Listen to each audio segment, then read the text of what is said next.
In the small, hardscrabble town of Harmony Creek, nestled in a valley that seemed to collect winter's deepest breath, they had a name for 18-year-old Clara. They called her the Cave Girl. The name was not meant as a kindness. It was a barb, a piece of casual mockery tossed around the general store and the smithy, a joke shared over mending fences. It followed her like a shadow as she hauled another flat, heavy stone up the winding path into the pinewoods, her lean frame straining with the effort. Her only companion, a broad-chested dog named Buck with a coat the color of dried oak leaves, trotted faithfully beside her, his head low and his eyes scanning the ridgeline. The town watched her from a distance. They saw a girl obsessed, a girl wasting her youth on a strange and pointless task. Every day, for months, she had made the same journey, disappearing into the dense forest that climbed the valley's western slope. They saw the smoke that sometimes curled from a hidden spot high among the rocks, and they shook their heads.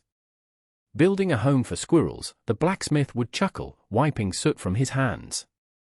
Or maybe she plans to hibernate, Mr. Hemlock, the store owner, would add with a dry smirk, his words carrying the weight of town consensus. Clara heard the whispers. She felt the stares. But she never looked back. Her gaze was fixed on the path ahead, her jaw set with a purpose they could not comprehend. This was not a game. It was a promise. The air was already turning, carrying a sharp, metallic bite that hinted at the brutal season to come. The old-timers felt it in their joints, a deep, aching forecast of what was gathering beyond the northern peaks. But for most of Harmony Creek, life went on with the comfortable rhythm of denial. Their woodpiles were stacked high, but not high enough. Their larders were full, but not full enough. They saw Clara's relentless labor not as a warning, but as a peculiar form of madness, the quiet obsession of a girl who had always lived on the fringes. What they didn't know was that her work was a race against time, a desperate fortification against a memory that haunted her dreams, a memory of a different winter, of a silence that fell too quickly, and of a cold that stole everything. And as she fitted another stone into place, Buck let out a low, guttural whine, his ears twitching toward the darkening horizon. He could feel it coming, a shift in the world that the town below chose to ignore. But Clara knew. She had known all along. Clara's life was a study in quiet discipline, a world shrunk to two vital responsibilities, her mother and the cave. Her mother, Martha, was a bird-boned woman of 70 years, her body made frail by a life of hardship and a persistent cough that rattled her chest with every winter's chill. They lived in a small, weathered cabin at the very edge of town, where the tidy plots of Harmony Creek gave way to untamed wilderness. The cabin itself was a testament to their poverty, its walls chinked with mud that crumbled in the dry summer heat and offered little defense against the biting winds of winter. The single room was dominated by a small, inefficient hearth that consumed wood with a ravenous appetite but gave back only a grudging, localized warmth. Each morning, Clara would rise before the sun, her first task to stoke the embers and prepare a simple broth for Martha. She would sit by her mother's bedside, spooning the warm liquid past her pale lips, her heart clenching with every shallow breath Martha took. "You work too hard, child," Martha would whisper, her voice thin as thread. Rest a while, but rest was a luxury Clara could not afford. After ensuring her mother was settled and as comfortable as possible, she would pull on her worn leather boots, call Buck to her side, and begin the second part of her day. The cave was her secret sanctuary, her monumental project. She had found it by accident the previous spring, a narrow fissure in a granite rock face, almost completely obscured by a curtain of ancient ivy. Curiosity had led her to pry at the entrance, and after hours of work, she had managed to shift a large, wedged boulder, revealing a dark opening. Inside, it was not a mere crevice but a deep, dry chamber, sheltered from the wind and insulated by tons of solid rock. It was there that the seed of an idea took root, an idea born of fear and fierce, protective love. Her first task had been to build a proper fireplace. For weeks, she had scoured the creek bed for smooth, flat stones, hauling them one by one up the steep incline on a makeshift sledge. She had studied the chimney of the blacksmith's forge, noting how it drew the smoke upward, and she painstakingly replicated the design, mortaring the stones with a mixture of clay and sand. It was slow, back-breaking work. Her hands became calloused and raw, her muscles screaming with a constant, dull ache.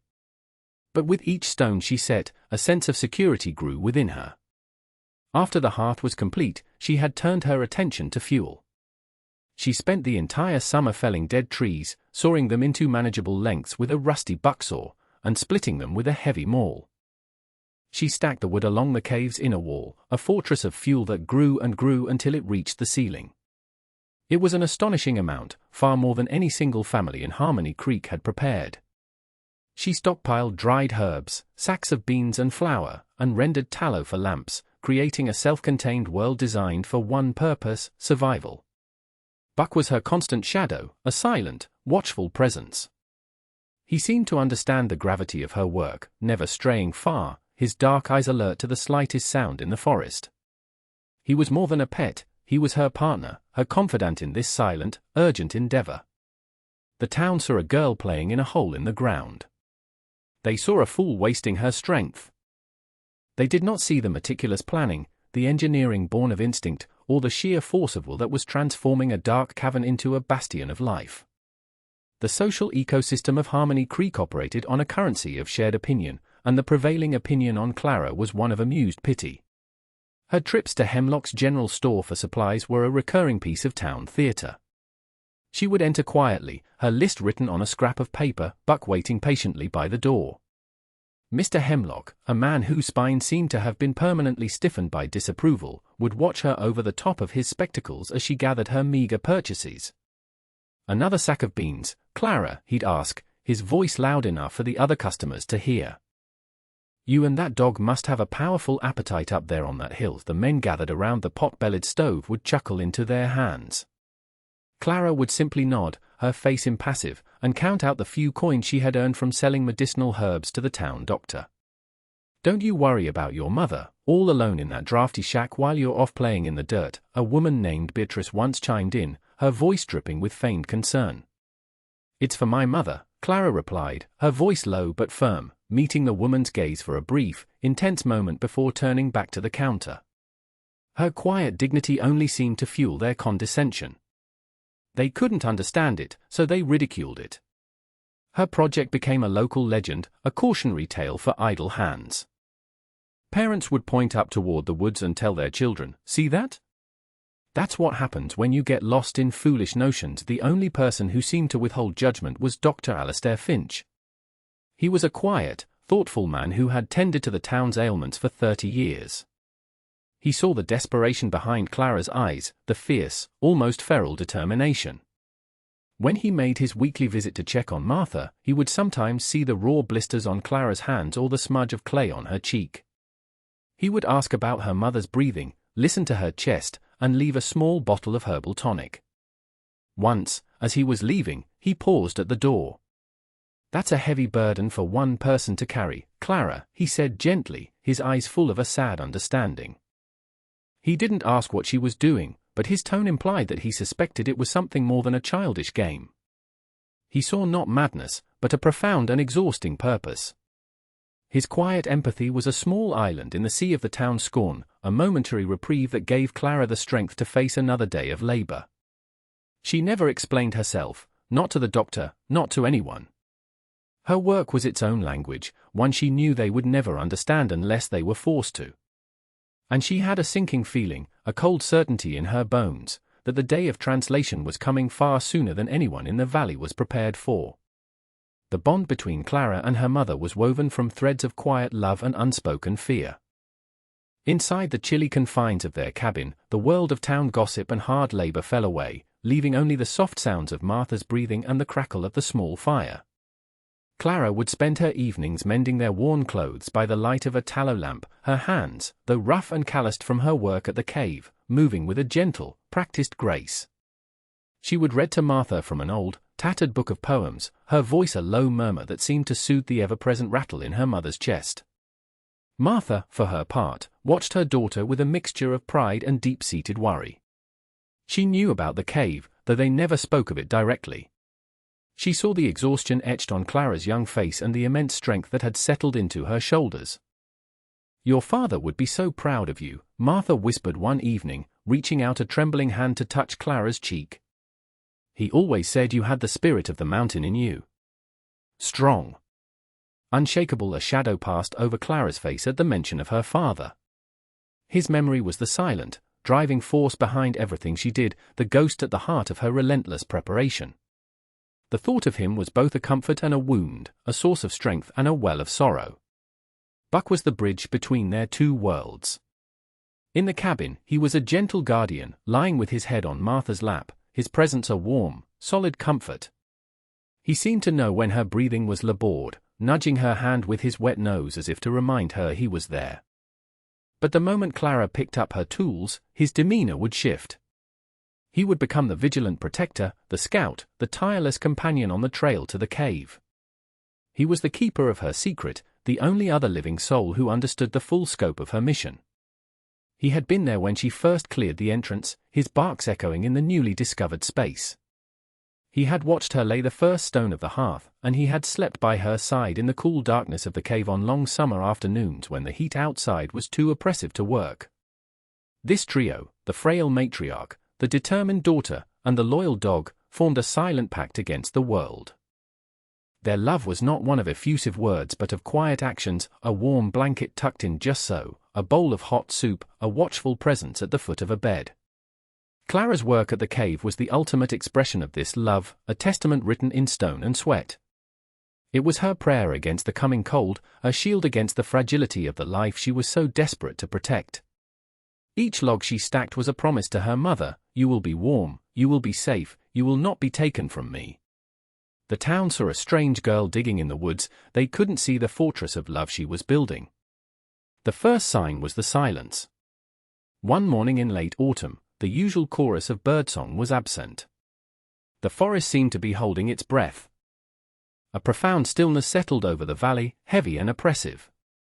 Clara felt it the moment she stepped outside her cabin. The air was unnaturally cold, lacking its usual crispness, and the sky to the north was not blue or grey, but a strange, bruised shade of purple that seemed to absorb the light. Buck felt it too. He stood beside her, the fur on his neck bristled, a low, continuous growl rumbling in his chest.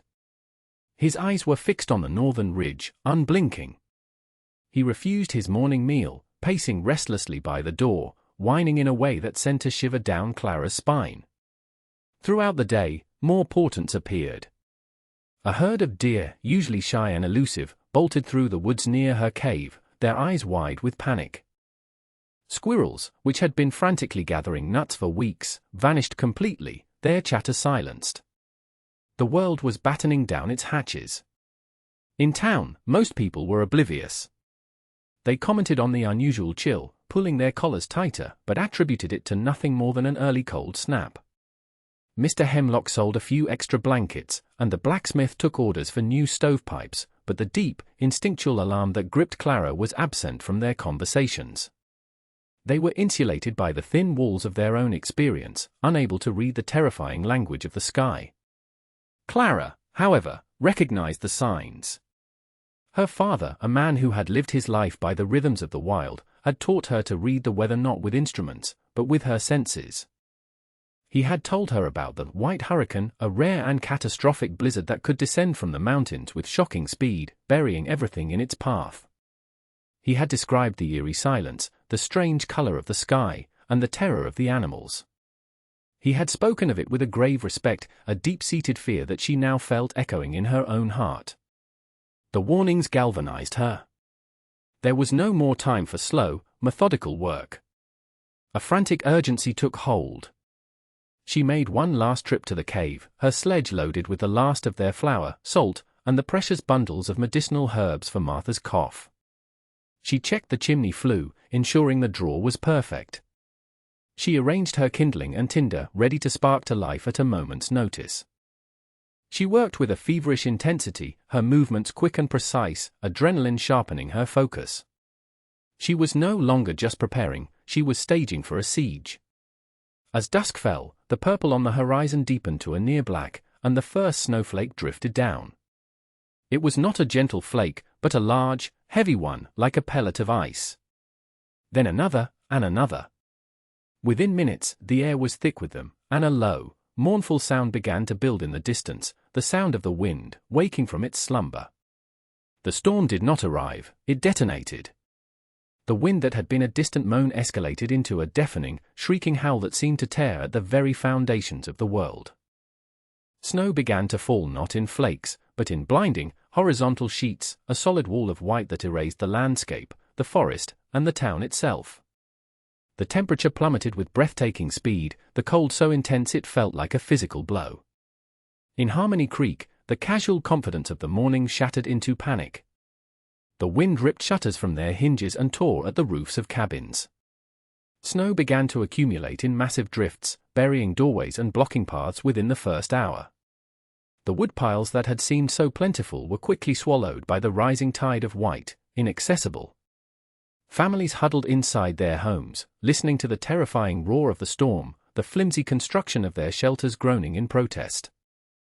The cold began to seep through the walls, insidious and relentless.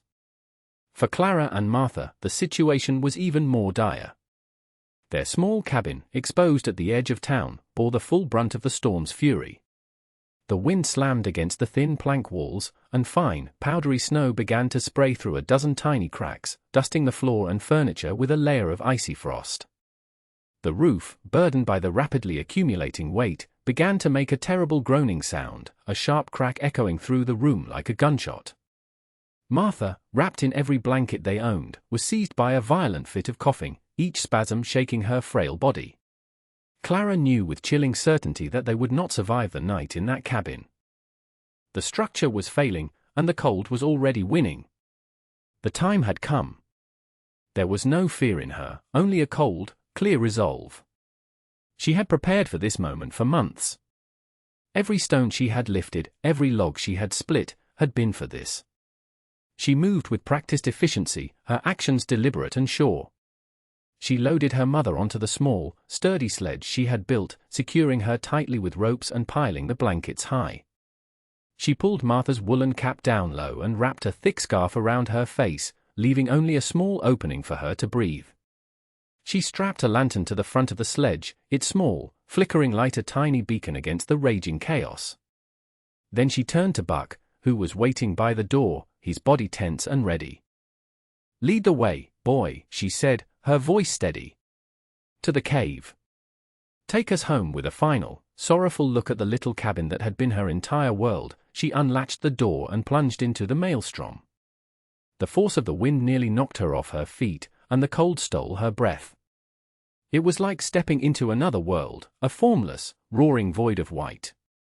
But Buck, his head down, pushed into the storm, a dark shape of unwavering loyalty, and Clara, her hands gripping the sledge, followed him into the heart of the blizzard. The journey from the cabin to the cave was a battle for every inch. The 100 yards of open ground between her home and the tree line felt like a vast, Arctic wasteland. The wind was a physical entity, a monstrous hand that shoved and clawed at them, trying to rip the sledge from Clara's grasp. The snow was so thick she couldn't see Buck, who was only a few feet in front of her. She followed the sound of his determined panting and the faint tug of the rope she had tied between his harness and her wrist. Her own breath came in ragged, burning gasps, the frigid air searing her lungs. The lantern cast a pathetic, dancing glow that illuminated nothing but the swirling vortex of snow immediately around them. Once they reached the relative shelter of the trees, the wind lessened its grip, but the terrain became treacherous. The snow was already knee-deep, hiding roots and rocks that threatened to trip her or overturn the precious cargo on the sledge. More than once, she stumbled, her body screaming in protest, but the thought of her mother, silent and trusting behind her, gave her a strength she didn't know she possessed. Buck was magnificent. He seemed to navigate by some internal compass, weaving through the trees, finding the path of least resistance, his powerful body forging a trail through the deepening drifts. Finally, after what felt like an eternity, she saw it, the dark, unyielding shape of the granite rock face. The entrance to the cave was a small, black rectangle against the sea of white. With the last of her strength, she pulled the sledge inside, into the sudden, shocking silence. The roar of the storm was instantly muffled, reduced to a distant, hollow howl.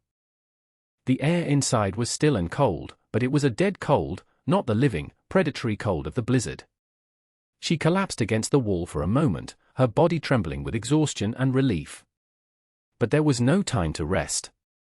She unstrapped her mother, helping her off the sledge and onto a thick bed of pine boughs and furs she had prepared.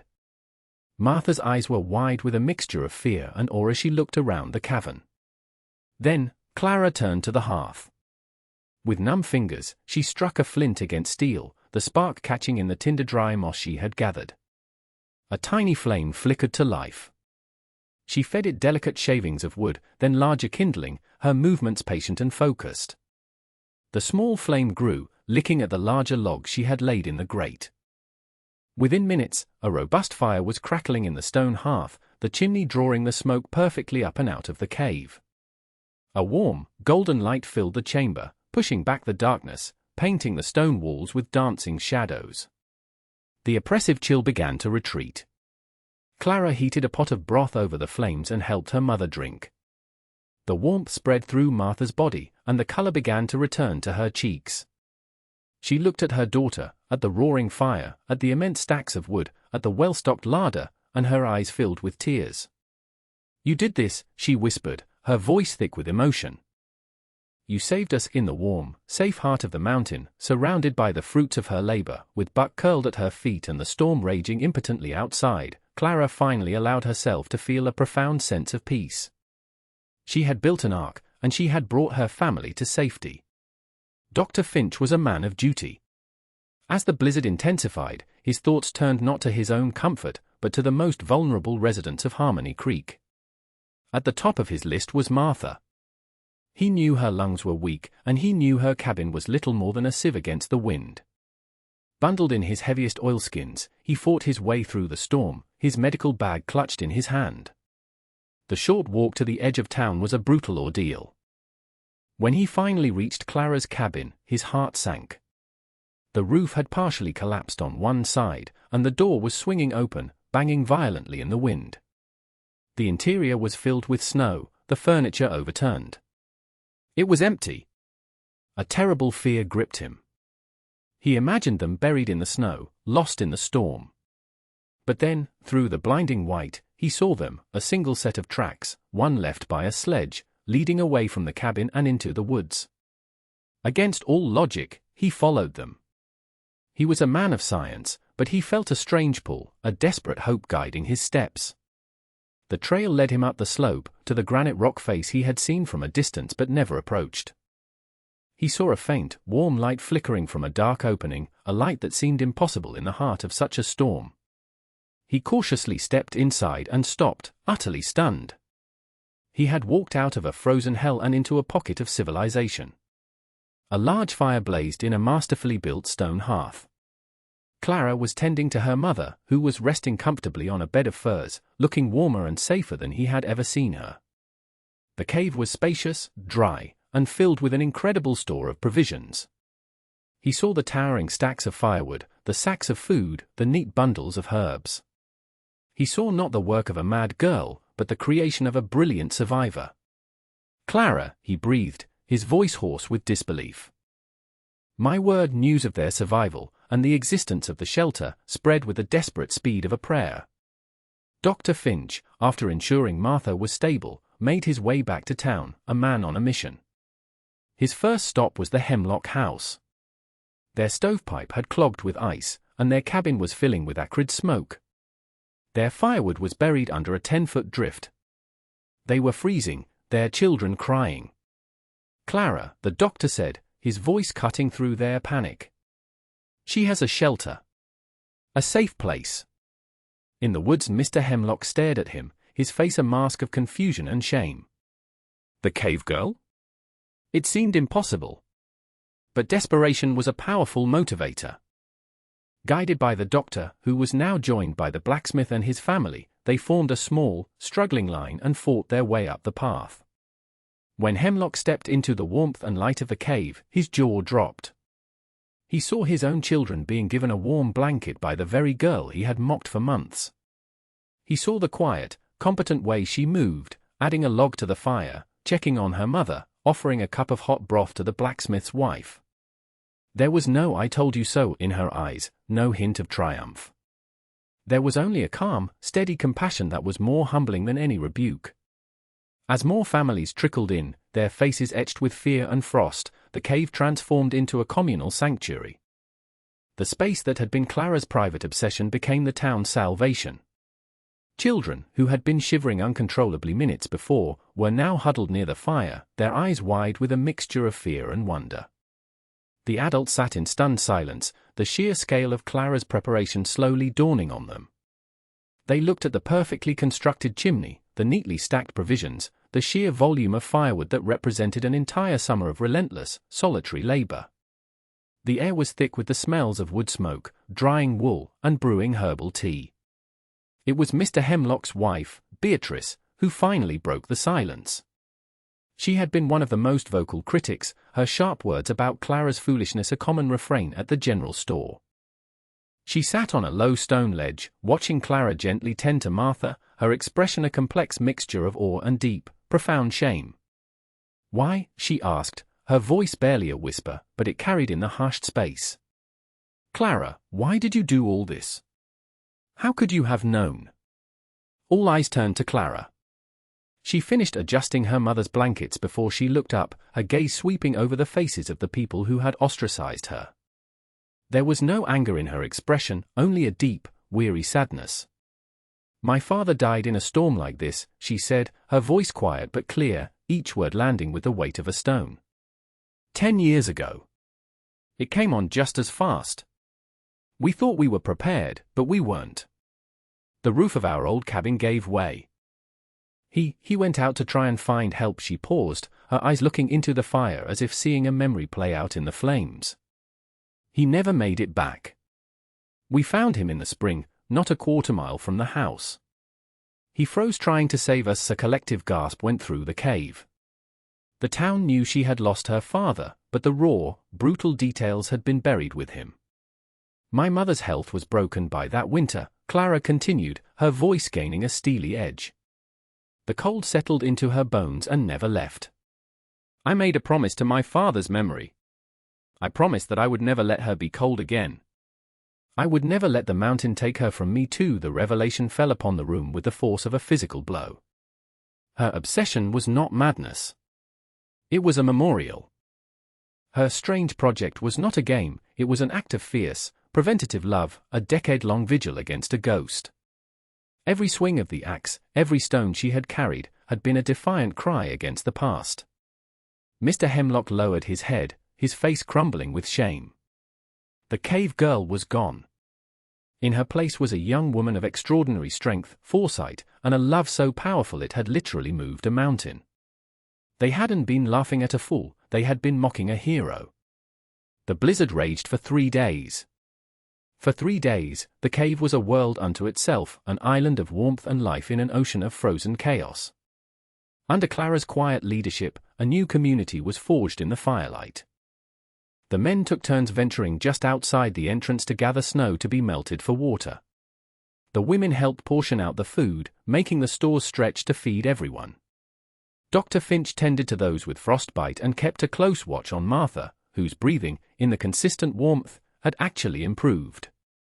Clara was the silent center of it all. She showed them how to bank the fire at night to conserve wood, how to brew a tea from pine needles to ward off illness, and how to read the subtle shifts in the wind that indicated the storm's mood. She moved with an unassuming competence that commanded more respect than any loud order could have. The townspeople watched her, their earlier mockery replaced by a quiet, reverent awe. They saw the intelligence in her design, the foresight in her planning. They saw the deep, abiding love that had fueled it all.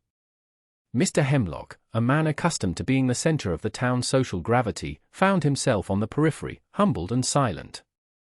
On the second day, he approached Clara as she was checking her supply of dried herbs.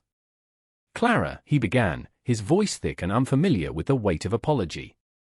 I don't know what to say. We were fools. I was a fool. I spoke ill of you. I am so sorry." Clara looked at him, her expression unreadable for a moment. Then, she simply nodded. "We all have to survive, Mr. Hemlock," she said softly. Right now, that's all that matters. Her forgiveness, offered so freely and without condition, was a greater rebuke to his pride than any anger could have been. It was the grace of someone who had been focused on things far more important than the petty judgments of others. When the storm finally broke on the fourth morning, the silence was as shocking as the initial roar had been. A brilliant, almost painful sunlight streamed into the cave entrance, reflecting off a world transformed. The valley was buried under a blanket of white so deep and pure it looked like a new creation. As the townspeople emerged, blinking in the bright light, they saw their homes nearly submerged, their world rendered unrecognizable. But they were alive. They were warm. They were safe. And it was all because of the girl they had ridiculed.